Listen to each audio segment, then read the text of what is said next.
السلام علیکم ورحمۃ اللہ وبرکاتہ۔ UAE TV قانونی بات کے چینل سے میں آپ سب کو خوش آمدید کہتا ہوں۔ اللہ تعالیٰ سے امید ہے کہ اللہ تعالیٰ آپ سب کو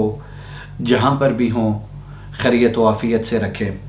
اور ہر آنے والا دن میرے اور آپ کے لیے آسانی کا دن ہو، مشکل کا دن نہ ہو۔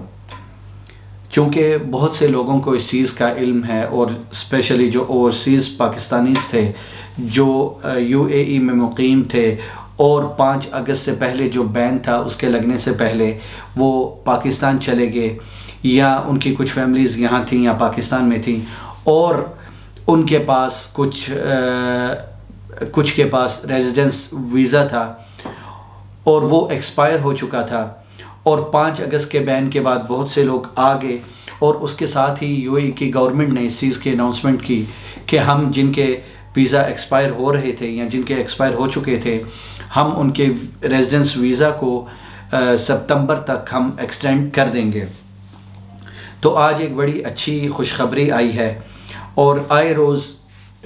خوشخبریوں کا ایک اچھا سیزن ہے، آپ کہہ لیں کہ آئے دن ایک اچھی خوشخبری سننے کو ملتی ہے، اور اس میں UAE کی جو گورنمنٹ ہے اس کا شکریہ ادا کرنا چاہیے کہ وہ آئے دن لوگوں کی مشکلات اور ان کی پریشانیاں دیکھتے ہوئے اپنی جو ان کی ٹرمز اینڈ کنڈیشن تھیں ان میں وہ نرمیاں اور آسانیاں پیدا کر رہے ہیں۔ تو جو لوگ ریزیڈنس ویزا ہولڈر تھے اور ان کے ویزا ختم ہو چکے تھے، اور UAE کی گورنمنٹ نے جو اناؤنسمنٹ کی تھی کہ ہم اس کو ستمبر تک اس کو ایکسٹینڈ کریں گے، آج اناؤنسمنٹ کی گئی ہے کہ جن کے ستمبر تک اناؤنسمنٹ کو ختم ہو رہے تھے ریزیڈنس ویزا، ان کو مزید ان کے ویزے میں توسیع کر دی گئی ہے۔ تو اس حوالے سے جو بھی لوگ اپنے ملکوں میں ہیں، اسپیشلی پاکستان کے جو لوگ ہیں اور وہ نہیں آ پائے، اور ان کو اس چیز کی ایک ٹینشن اور پریشانی تھی کہ اگر ہم ستمبر تک بھی نہ آ سکے، کوئی اپنے کاموں کی وجہ سے یا اپنے مسئلے مسائل کی وجہ سے، تو کیا ہمارا آٹومیٹکلی جو ریزیڈنس ویزا ہے وہ ایکسٹینڈ ہوگا یا نہیں۔ تو اس کے حوالے سے آج UAE کی گورنمنٹ نے اناؤنسمنٹ کر دی ہے کہ اس کو مزید ایکسٹینڈ کر دیا گیا ہے، اور یہ ایک بڑی ہی اچھی اور آسانی ہے ان لوگوں کے لیے کہ جو لوگ اپنی مشکلات یا کووڈ-19 کی وجہ سے یا بیماری کی وجہ سے یا کسی بھی حوالے سے نہیں آ پائے، تو وہ اس سہولت سے مستفید ہوں گے۔ جو آج کی ویڈیو کا دوسرا حصہ ہے وہ بہت ہی اہم ہے، اسپیشلی ان لوگوں کے لیے جو بزنس مین ہیں یا اس سے بڑھ کر جو انویسٹر ہیں، خواہ ان کا تعلق کہیں سے بھی ہو، پاکستان سے ہو، ایشیا کے کسی بھی ملک سے ہو یا یورپ سے ہو۔ بہت سے لوگ یہ پوچھتے ہیں اور اس چیز کی ڈیمانڈ کرتے ہیں کہ جو یہاں پر رہنے والے لوگ ہیں اور جو مارکیٹ کے ساتھ جن کا تھوڑا سا ٹچ ہے اور کنیکشن میں رہتے ہیں، کہ یہاں پر انویسٹ کرنے کے حوالے سے کیسا ماحول ہے۔ تو اس میں جو بنیادی چیزیں ہیں وہ میں آپ کے سامنے رکھوں گا، تاکہ آپ کو یہاں کی سچویشن سمجھنے میں اور جو آپ لوگوں کی باتیں سنتے ہیں اس میں آپ کو فرق محسوس ہو۔ بہت سے لوگ اس چیز کا گلہ کرتے ہیں کہ UAE کی جو مارکیٹ ہے، اور اسپیشلی انویسٹر کے لیے یہ ٹائم اچھا نہیں، اور جو اگلا ٹائم ہے وہ مزید قیمتوں کا نیچے جانا ہے۔ میں آپ سے ایک بات شیئر کروں گا کہ اگر آپ شارٹ ٹرم انویسٹر ہیں تو آپ کی سوچ ہوگی یا ہوتی ہے لازمی، جب آپ کسی بھی پراپرٹی کو خریدتے ہیں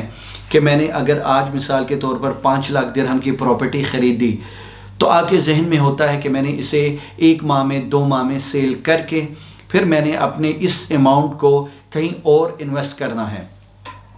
تو اس میں بہت سی چیزیں جو ہیں وہ کنکلوڈ ہوتی ہیں۔ پہلی جو چیز ہے وہ یہ ہے کہ اگر آپ نے ٹائم لیمٹ اپنی انویسٹ کرنے کے ٹائم پر اس کو محدود کیا ہے کہ آپ نے 1 یا 2 ماہ کے بعد اسی پراپرٹی کو سیل کرنا ہے، تو پھر اس چیز کے چانسز، اللہ تعالیٰ کرے کہ اس میں برکت ہو، لیکن چونکہ مارکیٹ میں لوگوں کو پتہ ہوتا ہے، پراپرٹی ڈیلروں کو پتہ ہوتا ہے کہ آپ نے جو پرچیز کیا ہے آپ نے اس کی ٹائم لیمٹ پہلے سے ان کو بتا دی ہے، یا کچھ آپ کے حال احوال سے پتہ چل جاتا ہے کہ آپ اس کو کتنے مدت میں اس کو سیل کریں گے، اور جس کو ہم کہتے ہیں شارٹ ٹرم انویسٹر. تو اس حوالے سے پھر آپ کو مارکیٹ میں مشکلات کا سامنا کرنا پڑتا ہے. آپ کو جو پراپرٹی ڈیلر ہیں بہت سارے نہیں لیکن کچھ اس میں سے وہ آپ کی جو پریشانی ہے اس سے فائدہ بھی اٹھاتے ہیں، اور آپ کی جو انویسٹمنٹ ہے جس پر آپ نے اس چیز کو خریدا اس سے 10 20 50 ہزار یا لاکھ درہم کم میں وہ آپ کو خریدنے بیچنے پر کنونس کرتے ہیں. تو سب سے پہلے تو یہ فرق سوچئے کہ اگر آپ شارٹ ٹرم انویسٹر ہیں تو پھر آپ اس چیز کو دیکھ لیں کہ اگر آپ انویسٹ کریں تو اس سوچ سے کریں کہ میں نے اس کو 1 یا 2 ماہ کے بعد سیل کرنا ہے. اور زیادہ تر جو لوگ اس چیز کا گلہ کرتے ہیں کہ UAE کی مارکیٹ میں نے ایک پراپرٹی خریدی اور اس کو سیل کیا تو مجھے اس میں نقصان ہوا، زیادہ تر ان لوگوں کی ہے. اور جو لوگ 2-3 ماہ پہلے پرچیز کرتے ہیں اور انہوں نے اپنا سرکٹ چلانے کے لیے بھی اس کو سیل ان کو کرنا پڑتا ہے تاکہ وہ کسی اور جگہ انویسٹ کر سکیں، تو اس میں تو پروفٹ مارجن جو ہے وہ بہت کم ہوتا ہے، اور اس میں جو لک ہے کہ آپ کو آپ کی جو پراپرٹی ہے وہ اتنے ٹائم پہ آپ کو کچھ پروفٹ دے کے جائے گی. لیکن اگر آپ لانگ ٹرم انویسٹر ہیں اور آپ کے پاس مثال کے طور پر اضافی رقم ہے اور اضافی پیسے ہیں تو آپ اس کو لے کر بھولنا چاہتے ہیں، تو پھر آپ کے لیے بہتر ہے کہ آپ کے لیے UAE میں انویسٹ کرنا، اور اسپیشلی اس ٹائم انویسٹ کرنا وہ آپ کے لیے ایک گولڈن چانس ہے. کیوں کہ آج سے 2-3 سال پہلے اگر ہم دیکھیں تو بہت سی پراپرٹیز اور کمپنیز ایسی تھیں جو اپارٹمنٹس کو یا ولاز کو سیل کرتے تھے، لیکن اس میں انسٹالمنٹ کی جو ٹرمز اینڈ کنڈیشن تھی وہ تھوڑی ٹائٹ تھیں اور اس میں لچک نہیں تھی. لیکن آج کل وہی جو پراپرٹیز ہیں وہ آپ کو بہت ہی آسان شرائط پر وہ آپ کو مل رہی ہیں، اور اس کے ساتھ ہی ان کی پرائسز میں بھی جو ہے وہ بہت کمی آئی ہے. تو لانگ ٹرم انویسٹر کے لیے یہ ٹائم بہت ہی اچھا ہے کہ وہ UAE میں انویسٹ کرے. جیسے کہ آپ انڈیا اور پاکستان میں کوئی پراپرٹی پرچیز کرتے ہیں تو اگر آپ اسی وقت آپ یہ مارکیٹ میں نکال دیں کہ میں نے اس کو 15 دن کے بعد یا 1 ماہ کے بعد بیچنا ہے، اور آپ کے پاس اس کے علاوہ اور کوئی پیسہ یا آپ کے پاس کوئی کیش نہیں، اور وہی ایک پراپرٹی آپ کا ذریعہ معاش ہے، تو پھر آپ نقصان کریں گے. اور اگر آپ لانگ ٹرم انویسٹر ہیں تو بہت سے لوگوں نے اس چیز کا ایکسپیریمنٹ کیا ہے اور ایکسپیرینس ہے کہ انہوں نے پراپرٹی کو آج خریدا اور 5-6 سال بعد سیل کیا،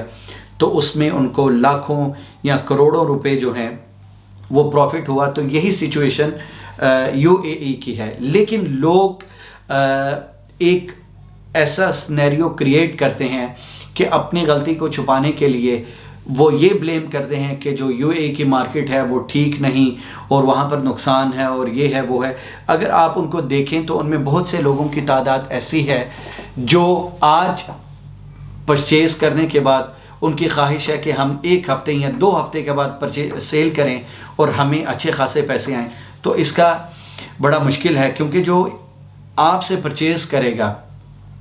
اس کو اسی قیمت پر جس قیمت پر آپ نے 2 ماہ پہلے کوئی چیز پرچیز کی جو کہ آپ اس کو سیل کرنا چاہتے ہیں پروفٹ میں، اس کو اسی پرائس میں جو 2 ماہ پہلے کی پرائس میں تھی وہ اس کو مل جائے گی. تو پھر وہ آپ سے کیوں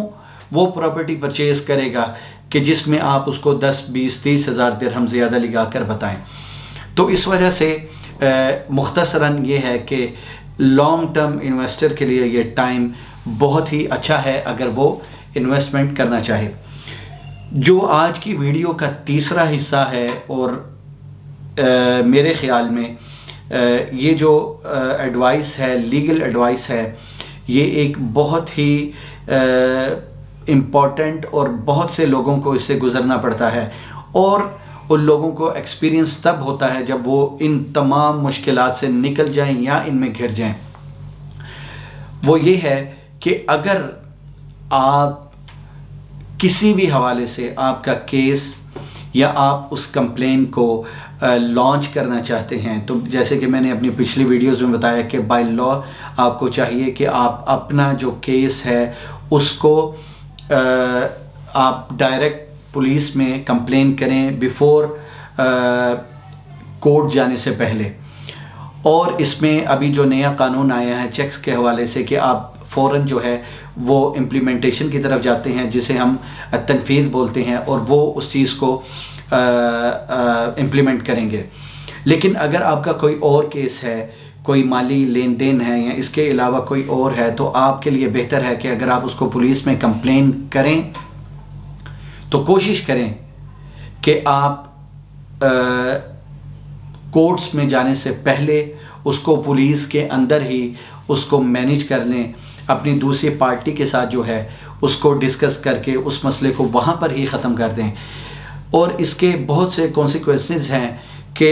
اگر آپ یہ سمجھتے ہیں کہ آپ کے پاس بہت ٹھوس ثبوت ہیں اور آپ اگر کورٹ میں اس کو رکھیں تو آپ کیس جیت جائیں گے، لیکن آپ یہ مت بھولیے کہ کورٹ میں جانے کے بعد آپ کو اس کی ہیئرنگ کے لیے اور اس کے اپنی کورٹ میں اپنا کیس لگانے کے لیے بہت سی اس میں آپ کو پیچیدگیاں ہوں گی، پیسے کی ضرورت ہوگی، ایک کورٹ سے دوسری کورٹ میں آپ کو اپنا کیس اگر لے کے جانا پڑے تو اس کے لیے آپ کو فیسز جو ہیں وہ ادا کرنی ہوں گی۔ اور یہ بھی ہو سکتا ہے کہ آپ اپنے اس نظریے پہ چلتے ہوئے کہ میرے پاس بہت ٹھوس ثبوت ہیں، تو بجائے میں پولیس میں اس کو مینیج کرنے کے کورٹ میں لے کے جاؤں تاکہ میرا حق جو ہے وہ مجھے پورا ملے، تو یہ بھی ہو سکتا ہے کہ آپ کورٹ میں جائیں اور آپ وکیل کریں، وہ آپ کا وکیل جو ہے وہ اس طرح سے ان کو پیش نہ کر پائے یا صفائی نہ دے سکے جس طرح کہ آپ کے پاس ثبوت ہیں، یا اگر آپ خود ان کو کورٹ میں جج کے سامنے پریزنٹ کریں اور آپ ان کو اس طرح سے نہ ایکسپلین کر سکیں جس طرح کہ آپ کے پاس ٹھوس شواہد ہیں، تو اس میں کورٹ یا جج آپ کی مدد نہیں کرے گا، اگرچہ اس کو پتہ بھی ہو کہ آپ کے پاس اور جو ہیں وہ ثبوت ہیں یا ٹھوس ہیں، جب تک آپ ان کو بیان کرنے میں جو ہے وہ اچھی طرح سے اور ایک احسن طریقے سے اس کو کورٹ کے سامنے پیش نہ کریں، تو جج آپ کو اس چیز پر قائل نہیں کرے گا کہ آپ ان شواہد کو بھی لائیں، ان کو بھی لائیں، یا آپ نے اس کو اس طرح سے پیش نہیں کیا، آپ اس کو بہتر طریقے سے کریں۔ تو جو ساری بات کا خلاصہ ہے وہ یہ ہے کہ آپ کا اگر کیس پولیس میں ہو تو کوشش کریں کہ اس کو کورٹ میں نہ لے کر جائیں، تاکہ آپ اپنے جیتے ہوئے کیس کو کورٹ میں ہار نہ جائیں، اور اپنے ہارے ہوئے کیس کو پولیس میں کورٹ میں جیت بھی سکتے ہیں، لیکن اس کے لیے آپ کو پیسہ، ٹائم اور آپ کی جو محنت ہے وہ لگے گی۔ تو اس وجہ سے کوشش کیجئے کہ کم سے کم ٹائم میں اور چھوٹی سے چھوٹی سٹیج میں اپنے کیسز کو اپنی دوسری پارٹی کے ساتھ بیٹھ کر حل کریں۔ اللہ تعالیٰ میرے اور آپ کے لیے آسانیاں پیدا کرے۔ اللہ تعالیٰ آپ کا حامی و ناصر۔